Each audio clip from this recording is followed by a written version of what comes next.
Here's a video for amateur players that you put a lot of effort in your game and you want to get from here to here and you want to step it up and you're not quite sure how to get that little gap.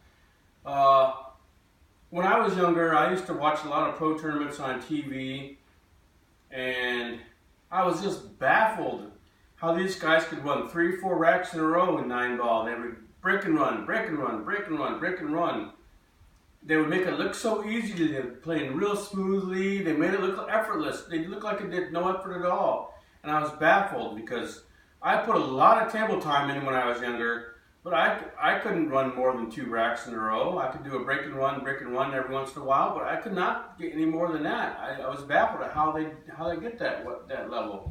But here's one facet of the game that I really didn't focus on enough, and I look at differently today, and then I got better results.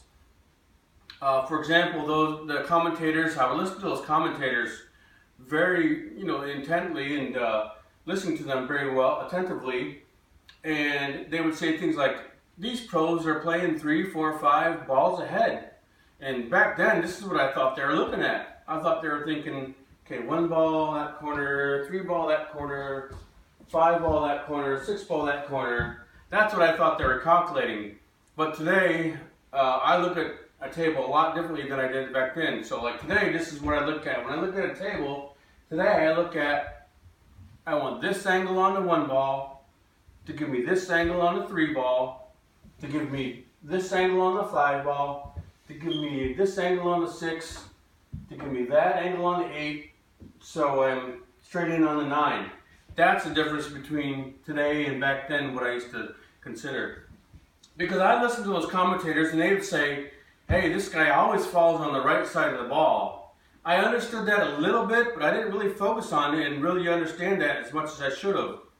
And today, what I know about angles is, if you use the angle to move your cue ball around through the rack, it's a lot less effort for you to calculate and figure out. You're not using as much English. There's a whole lot less you're having to figure out. So what you're left with is basically, if you get the proper angle, you're basically left with is just how hard do I hit it? Speed control. And that's how they make it look so easily, and they're just so smooth, and they're not calculating all this stuff because they find the right angles. And the thing about angles is it's easier to recover. When you really look at trying to get the proper angle on the ball, it's easier to recover if you get out of line or you don't get where you want to be.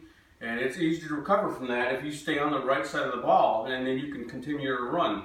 Because back then I'd be in tournaments and I'd see a wide open table and I'd jump right in there and start pocketing balls, and I get on the wrong side of the ball and I'm left with a bank shot.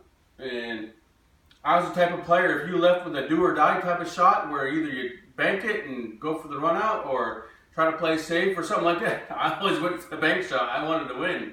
And many times that I would put myself in that position and I would miss the ball, lead the ball right in the pocket, the guy would jump up and he would finish the table off with 2 or 3 balls, easy run, and then he's the one up next breaking. Isn't that frustrating? Isn't that just really frustrating when it comes to this game? And here's what I should have focused on that let me avoid that. So also that brings us to the point about angles. It's equally important to know what angle you want to avoid as knowing what angle you want on the ball. For example, the 3 ball, I don't want to be on this side of the 3 ball.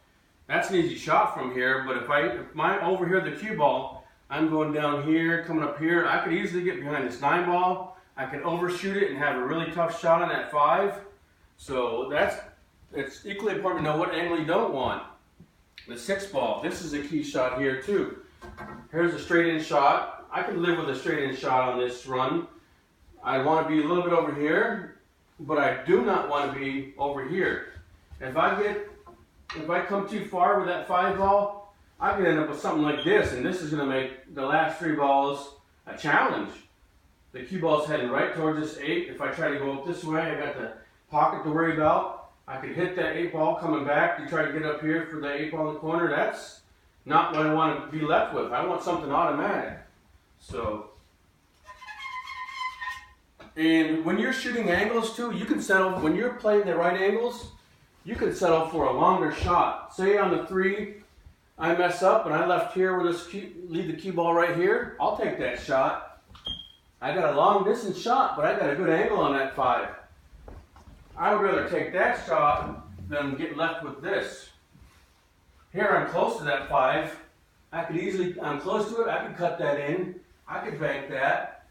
But I'd rather take this over this. If you still have the proper angle, you can settle for a longer shot. So that's what's some general things about angle play. So let's see what we can do with this rack, trying to use the angles to maneuver around the table.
And that's what applying angles to your position play will really help it out and simplify the game for you and get from here to there. But thanks for watching.